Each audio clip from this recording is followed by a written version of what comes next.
বন্ধুরা সব কেমন আছো? আশা করি ঈশ্বরের কৃপায় সকলে খুব ভালো আছো। আজকে তোমাদেরকে যে হোমিওপ্যাথিক ওষুধটির সম্পর্কে দু একটি কথা বলবো সিদ্ধান্ত নিয়েছি। সেই ওষুধটির নাম হচ্ছে পোডোফাইলাম। এই ওষুধটির পুরো নাম হচ্ছে পোডোফাইলাম পেলটেটাম। এই ওষুধটি তোমরা পোডোফাইলাম নামেই জানো। আমিও একবার নামটা বলে দিলাম। তোমরা কে কে পুরো নামটি জানতে আমাকে যদি কমেন্ট সেকশনে জানাও তো আমি খুব খুশি হব। যাই হোক, টপিকসে ফিরছি। পোডোফাইলাম ওষুধটি কিন্তু পেটের রোগের জন্য খুবই ভালো, বিশেষত যদি ডায়রিয়া কন্ডিশন হয় এবং শিশুদের যে সময় দাঁত ওঠে সেই সময়ের জন্য কিন্তু এই ওষুধটি খুবই কার্যকরী ওষুধ। তথাপি আমি তোমাদেরকে কিছু লক্ষণগুলি বলে দিই, যে লক্ষণগুলির দ্বারা এই ওষুধটিকে চিনতে আমাদের সুবিধা হয় সেটি সম্পর্কে দু একটি কথা বলছি।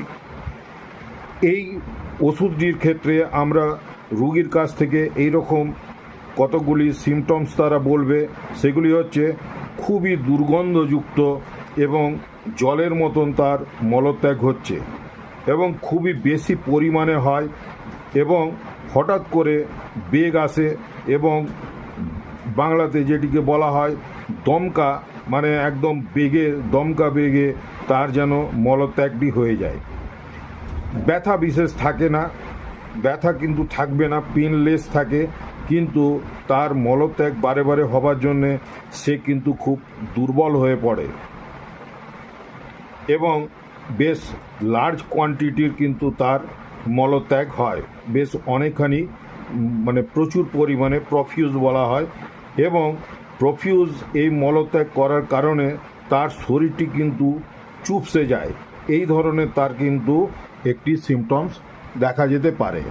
এইটিকে আমরা যখন পড়াশোনা করেছি সেই সময় এই ওষুধটিকে আমরা এইভাবে মনে রাখতাম যে এর স্টুলের ক্যারেক্টারটি কেমন হবে, না পেনলেস হবে, প্রফিউজ হবে, পুট্রিড হবে এবং পলিক্রোম্যাটিক অর্থাৎ মাল্টিপল কালারের হবে। মানে একবারেই তো সে হয়তো স্টুল পাস করছে, মলত্যাগ একবার করছে, কিন্তু তার সেই মলের মধ্যেই হয়তো বিভিন্ন ধরনের রং, মাল্টি কালার দেখতে পাওয়া যাবে। পেনলেস হবে এবং প্রফিউজ অনেকখানি মাত্রা হবে এবং পুট্রিড অর্থাৎ অত্যন্ত দুর্গন্ধযুক্ত তার মলত্যাগ হবে। তার সঙ্গে এরকম হতে পারে প্রোলাপসাস অফ অ্যানাই, অর্থাৎ অ্যানাসটি যেন তার বেরিয়ে আসছে এরকম মনে হবে বা বেরিয়ে আসেও এরকম হতে পারে। আর অত্যন্ত বেগের সঙ্গে তার